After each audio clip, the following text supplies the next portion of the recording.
नमस्कार। EMS TV में सभी दर्शकों का स्वागत है। आज हमारे कार्यक्रम में भारतीय किसान संघ के प्रांतीय अध्यक्ष श्री शिव कुमार शर्मा जी आए हैं। मैं उन्हें ईएमएस टीवी की तरफ से उनका स्वागत करता हूं। कक्का जी, मध्य प्रदेश सरकार कृषि जोत अधिनियम 1964 में परिवर्तन करने जा रही है और इसमें जो 54 एकड़ की सीमा थी, सीलिंग लगी हुई थी कि कोई भी व्यक्ति 54 एकड़ से ज्यादा भूमि का मालिक नहीं होगा, इस प्रावधान को खत्म किया जा रहा है। और अब कृषि जमीनें उद्योगपति भी खरीद सकें किसी भी सीमा तक, वो बंधन खत्म किया जा रहा है। तो इसका क्या फर्क होगा मध्य प्रदेश के किसानों पर? देखिए सनत जी, इस लड़ाई को लड़ते हमको करीब 20 वर्ष हो गया है जी।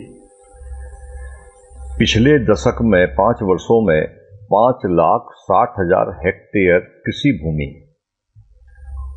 उपजाऊ कृषि भूमि में कारखाने, कॉलोनियों में अधिकृत की गई है जी। जो प्रदेश की सकल उपजाऊ भूमि का 2% होता है जी। अगर 2% भूमि प्रतिवर्ष उपजाऊ भूमि का अधिग्रहण होता है, जो हो रहा है वर्तमान में, तो 50 वर्षों में हमारे पास 0% कृषि उपयोग की भूमि बचेगी।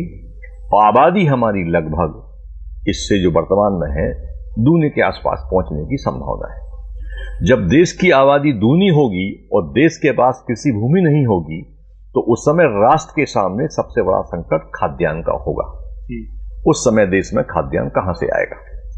और अगर पश्चिमी देशों से खाद्यान्न आएगा तो पूरी कंडीशन उनकी होगी जो हमारा 50 के आसपास में लाल गेहूं आता था, आप लोगों को थोड़ा याद होगा जी। अमेरिका से जी। तो देश के खाद्यान्न संकट के साथ ये बहुत बड़ा खिलवाड़ है। पूर्व की सरकारें, वर्तमान की सरकारें, जो भी इनकी चाल ढाल देखी गई है कृषि के मामले में किसानों को बर्बाद करने की, ये बहुत बड़ी साजिश है। मध्य प्रदेश के मुख्यमंत्री शिवराज सिंह चौहान जी स्वयं किसान हैं और किसानों को अपने हितैषी बताते हैं जी। निश्चित रूप से वो ये जो संशोधन ला रहे हैं, ये कहीं ना कहीं किसान के हक में ही होगा। देखिए, कोई उद्योगपति तो ला नहीं रहा है इस संशोधन को। देखिए, एक बात मैं कर दूं क्लियर कि शिवराज सिंह जी चौहान कभी किसान नहीं रहे हैं। उनके पिताजी भी शिक्षक थे, वो भी थोड़ी जमीन पे थी, वो छोटे से किसान थे। शिवराज सिंह जी ने कभी खेती नहीं की है। और खेती और किसान के प्रति जो पीड़ा का भाव है, वो कभी भी उनके इन 10-11 वर्षों के कार्यकाल में परिलक्षित नहीं हुआ है। मध्य प्रदेश इनके कार्यकाल में चौथे नंबर पर सुसाइडल किसान की स्थिति हो चुकी है। महिला आत्महत्या में मध्य प्रदेश नंबर 1 पर चला गया है। 11 वर्षों में बिजली की हालत भयावह है। लाखों प्रकरण नामांतरण के, सीमांकन के, खुद बटान के आज प्रदेश सरकार के सामने पेंडिंग पड़े हुए हैं। प्रदेश में नकली खाद, नकली बीज का रैकेट बड़े पैमाने पर काम कर रहा है। कृषि के क्षेत्र में एक भी 11 वर्ष के कार्यकाल में इनके द्वारा उल्लेखनीय कार्य नहीं किया गया है।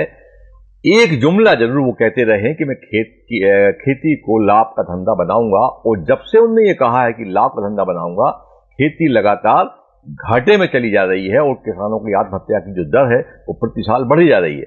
तो अपने आप को किसान पुत्र कह देना या किसान कह देना, या उसके लिए आज शिवराज सिंह जी उद्योगपतियों के साथ हैं, आज शिवराज सिंह जी बड़े व्यवसायी हैं, आज शिवराज सिंह जी किसान कहीं नहीं है। किसान की पीड़ा केवल वही समझते हैं जो जिनका अपने जीवन का भरण पोषण केवल खेती पर आश्रित होता है, वही किसान की पीड़ा को ठीक से समझ सकता है। किसान हितैषी दूर दूर तक नहीं है। अगर ये किसान हितैषी होते तो इस प्रकार का अधिनियम, जिसमें गरीब किसानों की जमीन छीनने का पूरा पूरा खतरा है, जितने आज लगभग मध्य प्रदेश के सभी किसानों की भूमि बैंकों में, सहकारी समितियों में गिरवी रखी हुई है, ये सारी बैंकों की जमीनों को नीलाम करवाकर उद्योगपतियों को लाभ पहुंचाने की एक बहुत बड़ा षड्यंत्र है। ये दुर्भाग्यपूर्ण विषय है कि इस प्रकार का अगर विधान पास होता है तो देश में, प्रदेश में उपजाऊ जमीन कृषि की बिल्कुल नहीं बचेगी और उद्योगों का जाल, मकड़ा जाल फैलेगा। इसमें बड़े बड़े लोग गरीब किसानों से जमीन छीनकर बड़े आदमियों के पास पहुंचेगी, उद्योगपतियों के पास पहुंचेगी, छोटा किसान पूरी तरह समाप्त हो जाएगा।